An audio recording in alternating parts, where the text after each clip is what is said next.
시작. 예수께서 모든 도시와 마을에 두루 다니사 그들의 회당에서 가르치며 천국 복음을 전파하시며 모든 병과 모든 악한 것을 고치시니라. 무리를 보시고 불쌍히 여기시니 이는 그들이 목자 없는 양과 같이 고생하며 기진함이라. 이에 제자들에게 이르시되 추수할 것은 많되 일꾼이 적으니 그러므로 추수하는 주에게 청하여 추수할 일꾼들을 보내 주소서 하라 하시니라. 아멘. 예수님께서 사역하셨던 사역의 중심지가 갈릴리라고 그랬죠. 갈릴리가 중심이 되었던 이유는 그곳이 가장 많이 타락했다, 너무 많이 타락했기 때문이다 라고 전해지는 바가 있습니다. 그렇습니다. 주님께서 가장 타락한 곳을 찾아가셔서 진리로, 빛으로 그들에게 다가가셨습니다. 그런데 여러분 아십니까? 실질적으로 그들이 타락한 것, 우리는 말씀 가운데서 이렇게 말씀을 암송하기도 했습니다. 음행과 온갖 더러운 것과 탐욕은 그 이름도 부르지 말아야 된다고, 그것이 성도의 마땅한 바라고 말씀하셨어요. 그렇죠? 그것이 그랬습니다. 그런데 더 심각한 것은 무엇이었냐면 유대인들이 그렇게 타락했다는 거죠. 세상은 항상 타락했었습니다. 그러나 그 가운데 정말로 중요한 것은 주의 백성이죠. 여러분이 성경을 잘 보셔야 합니다.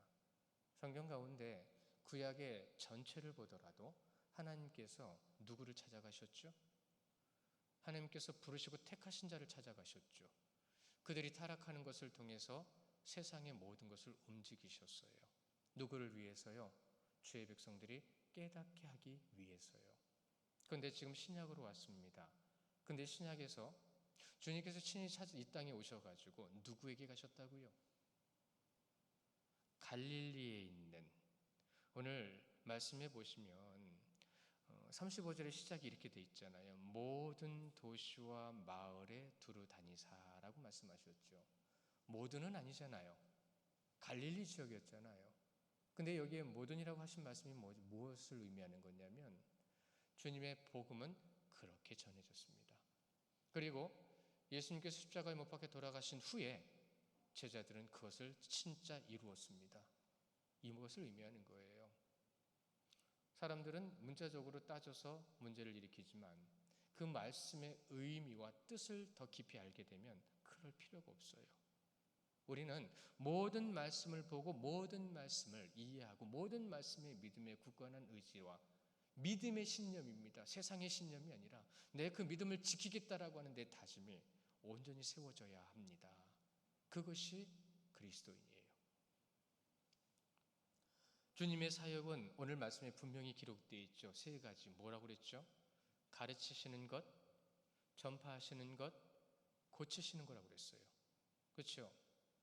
그런데 이 가르치시는 것, 전파하시는 것, 고치시는 것, 이것을 분명히 우리는 이 마태복음을 통해서 확인할 때에 대표적으로 산상수훈이라는 곳에서, 그렇죠?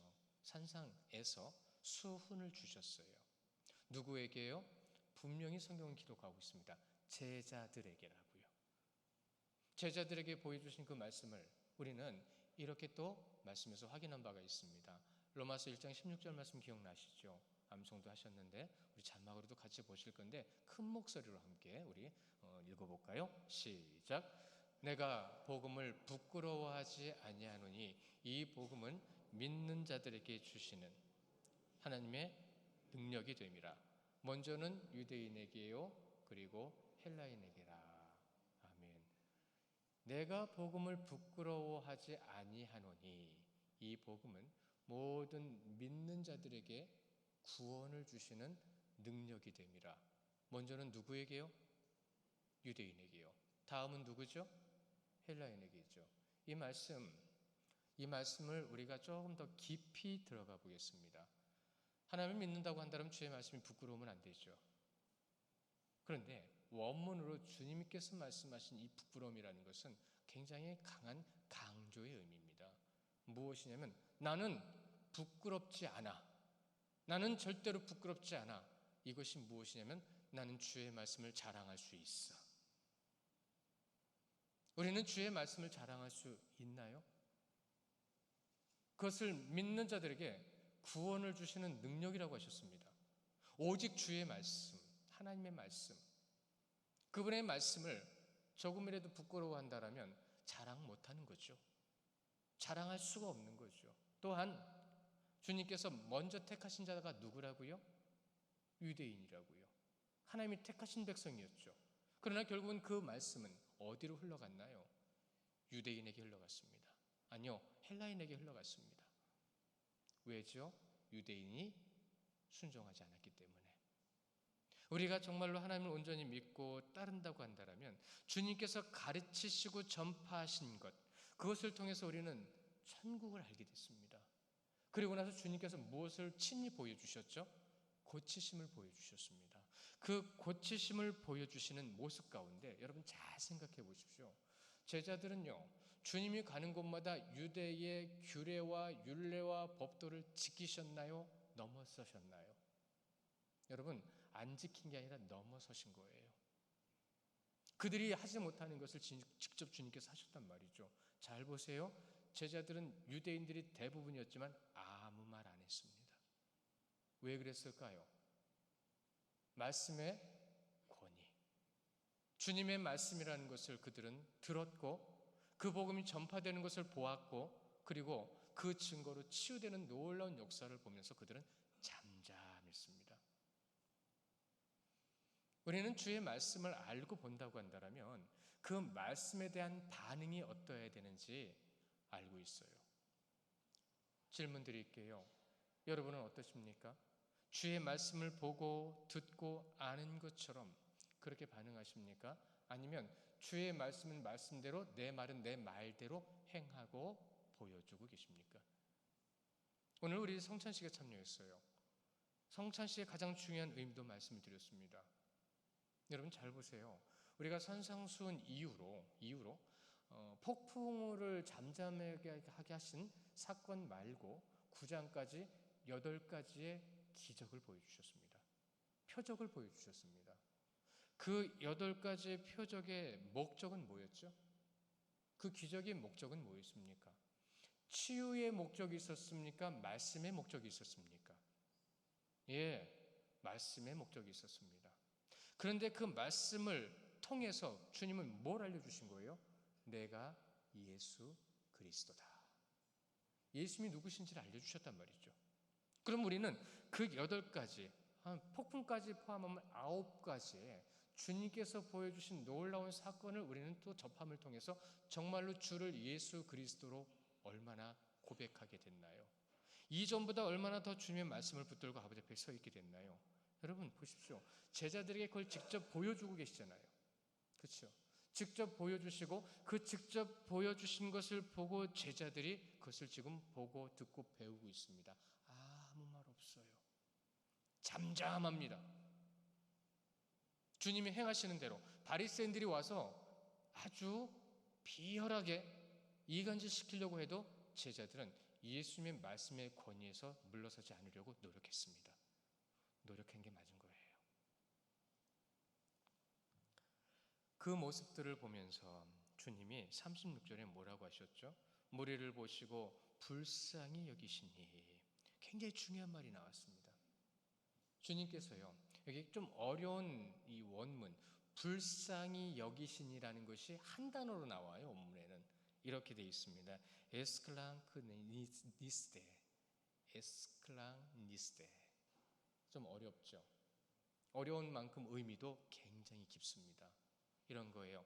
우리는 말로는 불쌍하다라고 되어 있지만 이런 거예요. 마음이 녹습니다.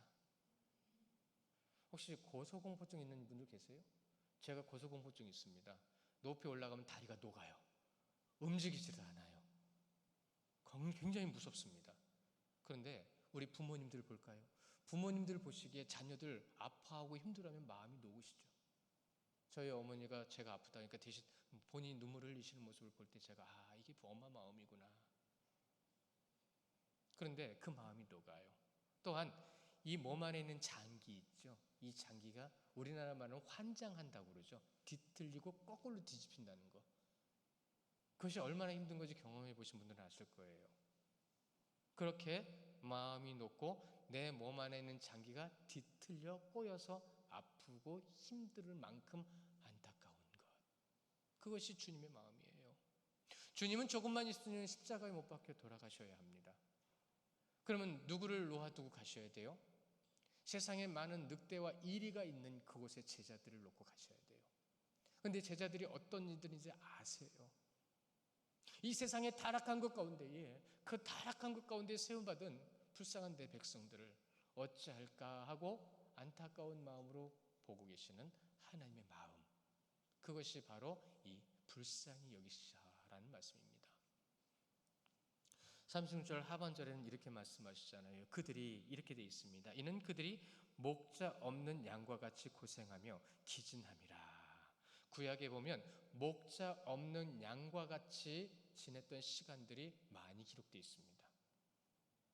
대표적으로 그 중에 제가 이 말씀이 가장 눈에 띄어서 우리 성도들과 함께 보고 싶은데 스가랴서 10장 2절 말씀이에요. 우리 함께 보실게요.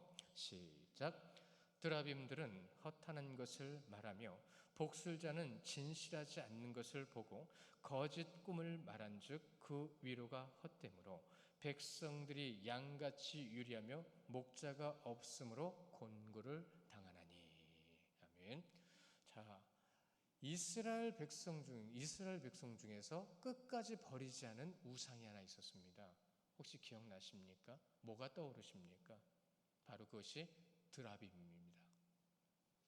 드라빔이 집집마다 있어서 드라빔들이라고 성경은 말씀하고 계세요. 가족신입니다. 우리에게 조상신이 있는 것처럼. 그 우상을 언제까지 못 버렸을까요? 우상단지 가운데서 삶을 살았던 아브라함이 부름을 받아 그때부터 하나님께로 나아가는 발걸음이 계속 이어져서 오늘은 여호수아까지만 와보자고요. 여호수아가 은퇴할 때 뭐라고 했죠? 너희들은 지금 선택하라. 나는 나와 내 가족은 여호와만을 따르리라. 지금 선택하라. 결국은 무슨 말이에요? 그때까지도 그들은요 하나님을 온전히 믿지 못했다는 거예요. 이런 거죠. 내 주머니 속에 드라빔 집어넣어 놓고 품속에 드라빔 집어넣어 놓고 하나님 찾고 있었다는 얘기죠. 그리고 힘들고 어려울 때는 이걸 먼저 붙잡았다는 얘기죠. 주님을 따르지 않고. 그러니까 시간 때만 되면 세상으로 흘러들어갔던 겁니다. 조금만 어려워도 하나님을 잃어버렸고 조금만 지쳐도 하나님을 온전히 생각하지 않았던 거예요. 우리의 모습은 어떻습니까? 우리는 지금 정말로 주님만 바라보고 있을까요? 정말 주님만 의지하며 아버지 앞에 서 있을까요? 여러분, 우리가 그렇게 세상 것을 헤매고 세상 것을 바라볼 때에 그것의 위로를 받으려고 하잖아요. 뭔가 더 가져서 위로받고 뭔가 더 누려서 위로받고 뭔가 더 과시할 수 있어서 위로받고. 그런데 잘 생각해 보십시오. 그것이 한결같이 위로가 되십니까?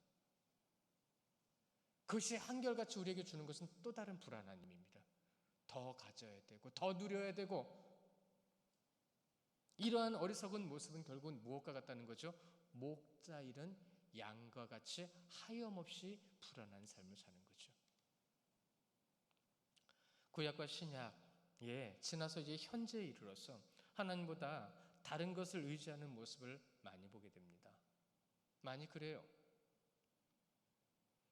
영적으로 눈과 귀가 가려져서 누구를 바라봐야 하는지 무엇을 의지해야 되는지 확신이 없는 겁니다. 안타깝지만 자신들의 이 고생과 기진함의 원인이 어디에 있는지조차 찾지 못하는 거예요. 깨닫지 못하는 거예요. 마태복음 유대인을 위해서 기록됐다고 하죠. 우리 마태복음을 보면 이 마태복음에서 정말로 하나님께서 보세요. 신약에 가장 처음에 기록되어 있죠. 유대인에게 전하고자 했던 마태복음이 왜 신약 성경 가장 첫 번째로 기록이 되어 있을까요? 연대순으로 보면 그렇지 않습니다. 그럼에도 불구하고 왜 마태복음이 신약 성경 맨 앞에 있을까요? 유대인과 같은 이들이 많기 때문입니다. 왜 유대인들을 통하여 우리에게 이런 말씀을 주실까요? 먼저는 유대인에게요, 그리고 헬라인이라고 말씀하심에도 왜 그렇게 말씀하셨을까요? 잊지 마십시오. 시대적으로도 그 당시에 유대인은 목자와 같은 역할을 했었어야 합니다. 그런데 그 유대인들이 타락했습니다. 이 시대에 진리가 빛이 무엇인지를 알려줘야 되고 그것이 무엇인지를 깨닫게 해줘야 될 성도들이 타락을 하게 되면, 여러분, 세상이 타락한 자리에 다른 게 뭐가 있습니까? 우리는 진리가 있어요. 지혜가 있습니다. 진실되고 빛의 역할을 감당해야 될 정직함과 솔직함과 진실함이 우리에게 분명히 있어야 된다는 걸 압니다. 그런데 세상이 그렇지 않다고 나도 그냥 그렇게 따라가지요. 그것이 성도인가요? 아닙니다. 맞습니다. 우리는 그것을 알고 있기 때문이죠. 알고 있기 때문에 노력하는 거죠. 알고 있기 때문에 내 자신을 돌아보면서 주님 앞에 눈물을 흘리면서 기도하지요. 에스겔서 34장에 가보시면요, 타락한 목자들에게 주신 말씀이 34장 한 장을 통해서 그들에게 책망의 말씀을 주고 계세요. 거기에 보면 바른 꼴을 먹이라는 말씀이 나옵니다. 이것이 무엇을 뜻하는 거냐면 하나님의 말씀을 하나님의 말씀대로 전하지 않는 선지자들아, 그것을 지금으로 해석해 볼까요? 하나님의 말씀을 하나님의 말씀대로 전하지 않는 목회자들아, 성도들아 라고 하시는 말씀이에요. 얼마나 무섭게 책망하시는지 아십니까? 오늘 말씀 끝나고 한번 꼭 읽어보세요. 에스겔서 34장입니다. 타락한 목자, 타락한 성도. 먼저는 이 목자를 향한 말씀이죠. 그래서 하나님의 말씀을 있는 그대로 전하라 하면서 타락한 목자들을 강건하게 아주 책망하시면서 목자 없는 양과 같이 헤매는 저 백성들을 보라, 저 양들을 보라. 이것이 누구 때문이냐? 내가 너희에게 말을 하지 않았느냐? 내가 너희에게 하나님의 말씀으로 너희에게 전해주지 않았느냐라고 분명히 말씀하고 계시는 거예요. 이 시대에 하나님의 말씀 앞에 서 있는 모습 자체가 그의 신앙의 모습입니다. 하나님의 말씀을 대하는 자의 모습, 그 모습 자체가 믿음을 그대로 보여주는 겁니다. 타락한 목회자들이, 타락한 성도들이 있지 않느냐라는 말씀을 하시는 거예요. 자, 예수님께서 가르치시고 전파하시고 고치신 것을 직접 보고 경험한 제자들, 그렇죠? 그 경험한 제자들 자세히 보십시오. 세상은 그들에게 이렇게 말합니다. 너희들은 왜 이렇게 그렇게 사냐고. 너희들이 진짜 고생하고 힘들어하고 기진하고 넘어지면서 죽음에 이르기까지 왜 그런 삶을 사느냐라고 세상은 제자들에게 물어봤습니다. 그러나 여러분 잊지 마십시오. 제자들만큼 고생 앞에 흔들리지 않고 기진 앞에 넘어지지 않은 사람이 또 있을까요? 그들은 순교하기까지 그것을 지키기 위해서 절대로 흔들리지 않았습니다. 그것이 주님께서 우리에게 하시는 말씀, 그 말씀을 지키기 위해서 순교의 자리까지 갈 수 있었던. 근데 우리는 우리 마음조차도 죽이지를 못해요. 우리 생각조차도 내려놓지 못해요. 그것을 보면서 분명히 에스겔 선지자를 통해서 말씀하시는 겁니다. 바른 꼴을 먹이라. 누구에게요? 말씀을 전하는 자와 나누는 자들에게요. 세상 것을 누리는 육신의 사람들은 모든 것이 자기 중심으로 바라고 원하고 추구한다죠. 그러나 하늘의 것을 누리는 사람, 영적인 사람들은요, 하나님 중심으로 바라고 원하고 추구합니다. 하나님 중심으로. 그러면 하나님께서 기뻐하시는 것을 찾고 교회와 성도를 섬기는 것이 무엇인지 노력하게 되겠죠. 그 노력, 나보다 남을 낫게 여기고, 그렇죠? 자기보다 남을 돌아볼 뿐더러. 우리는 말씀을 통해 알아가고 있지만 그 말씀이 삶으로 나타나지 않는다는 것은 말씀이 뭔지 모른다는 겁니다. 그것이 삶으로 드러나야 말씀이 뭔지 아는 거예요. 왜요? 그렇게 되면 하나님의 능력이 나타나게 돼 있거든요. 능력은 순종을 통해 나타나는 줄 믿으시기 바랍니다. 순종 없이는 능력이 나타나지 않아요. 말씀을 아는데 말씀의 능력이 나타나지 않는 이유를 찾으십시오. 하나님께서 나의 목자심을 믿는다면 우리는 양의 자리를 확인하고 그 자리를 찾아가야 합니다. 양의 자리. 삶의 목표가 분명하니까 고생은 소망으로 바뀌고 기진함은 기대함으로 바뀌게 될 것입니다. 그것이 오늘 이 고생과 기진함의 말씀을 하신 이유예요. 목자가 없잖아요. 바른 말씀을 알지 못하잖아요. 말씀을 모르니까 나 힘든 것만 보고 힘들다라는 얘기를 하죠. 말씀을 깨닫지 못하니까 내가 바로 서 있는 것조차 못하면서 내가 하고 싶은 것만 하려고 하는 모습들을 가지고 있는 거죠. 우리 가운데 많잖아요, 솔직히. 예수님께서 이렇게 말씀하셨습니다. 37절에 이에 제자들에게 이르시되 추수할 것은 많되 일꾼은 적으니라고요. 일꾼이 적으니 문자적으로 해석하는 것도 틀리지 않습니다. 그래서 주님께 하나님께 일꾼을 많이 보내주옵소서라는 말씀을 많이 전해드린 것도 사실입니다. 맞아요. 그러나 오늘은 좀 더 깊이 들어가 보자고요. 이 말씀을 하신 목적과 취지는 주님이 중심이 되어 이 원문의 뜻을 따라 들어가 보면 추수는 뭘 의미할까요? 여러분, 추수는 심판대를 의미하는 겁니다. 심판대가 다가왔을 때 심판대로 나가야 될 영혼들, 그 영혼들에게 지금 뭐가 부족한 거예요? 그 영혼들에게 지금 부족한 것은 하나님의 바른 말씀입니다. 이것이 부족하다는 겁니다. 일꾼이 부족한 것도 부족하지만 더 중요한 건 일꾼 있잖아요. 제가 제일 듣기 싫어하는 말 중에 하나가 뭐냐면 이런 겁니다. 설교는 많은데 물은 많은데 마실 물이 없다는 말. 어떻게 이런 말을 하죠? 말씀을 비유하면서 물은 많은데 마실 물이 없다는 말을 어떻게 할 수가 있죠? 그런데 그 말을 하게 만든 이들이 누구죠? 목자들이죠. 여러분을 쳐다볼 면목이 별로 없네요. 왜 교회가 말씀이 아닌 부수적인 것으로 불편하고 힘든 일을 겪어야만 되는지 아십니까? 오늘 이 말씀에서 그 원인을 분명히 말씀해 주시는 거예요. 말씀에 집중하지 못하고 말씀에 있는 그대로 보지 않고 말씀을 그대로 전하지 않고 말씀 있는 그대로 순종하지 않기 때문이다. 창세기부터 요한계시록까지 다 보지 않고 어떤 말씀만 가지고 주장하는 이들이 거의 다 대부분 이단들이에요. 자기들이 원하는 말씀만 보니까. 그래서 저는요, 기회가 되면 이단들을 만날 기회가 되면 꼭 이 말을 합니다. 창세기부터 요한계시록까지 다 보라고. 그리고 와서 얘기하자고.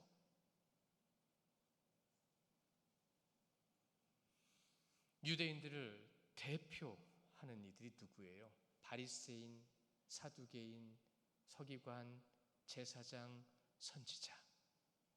이들이 유대인을 대표하지요. 근데 유대인을 대표하는 그들이 말씀을 있는 그대로 전했습니까? 아니요. 말씀을 지키게 하고자 하는 규례를 목숨 걸고 지켰습니다. 자기들이 원하는 것을 지키라고 했습니다. 말씀은 어디 있죠? 그게 없었던 거죠. 그러니까 목자가 없는 겁니다. 그러니까 누가 고생을 해요? 주님께로 나왔던 불쌍한 영혼들, 주님 앞에 눈물을 흘리며 살고자 처절하게 매달렸던 영혼들, 그 영혼들만 주님을 제대로 바라봤습니다. 그 중간에 낀 이들이 누구였는지 아십니까?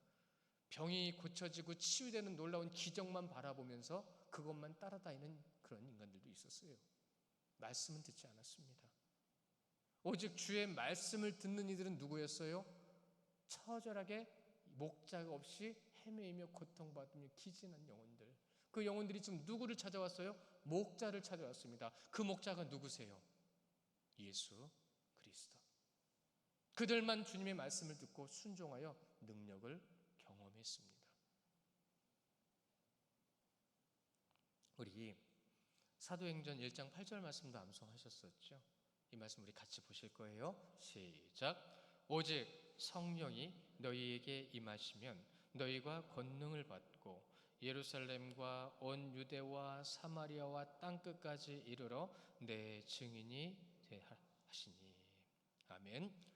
오직 성령이 너희에게 임하시면 권능을 받고, 그렇죠? 그리고 나서 예루살렘과 온 유대와 사마리아 땅끝까지로 내 증인이 되리라. 자, 우리 예수님의 제자 중에 가룟 유다는 죽었죠. 자살을 했죠. 자기 죄를 알고 자살을 했어요. 불쌍한 영혼이에요. 근데 그 자리를 채우기 위해서 어떻게 했죠? 여러분, 초대교회에서 집사를 세우기 위해서 그들이 무엇을 가장 중요하게 봤죠? 성령 충만입니다. 너희가 성령을 받고, 성령 충만이 주의 일꾼의 가장 첫 번째 되는 가장 중요한 조건이었습니다. 성령 충만. 성령 충만하시기를 축원합니다. 성령 충만하셔야 돼요. 성령 충만해야 내가 진짜 깨어있고 주님의 권능이 무엇이고 주의 말씀이 무엇인지 알 수 있습니다. 성령 충만해야 내가 주님 앞에 잘못 서 있고 무엇을 잘못하고 있는지 깨달을 수 있습니다. 바로 분별입니다. 성령 충만한 자들에게 가장 대표적으로 나타나는 것이 두 가지가 있습니다. 첫 번째로 사랑입니다. 근데 사랑이 있으면 절대적으로 사랑을 쫓아다니는 친구가 하나 있다죠. 절대로 떨어지지 않는 친구. 그래서 그 사랑이 진실한 것인지를 확인할 수 있는 것, 그것이 무엇이죠? 바로 겸손입니다.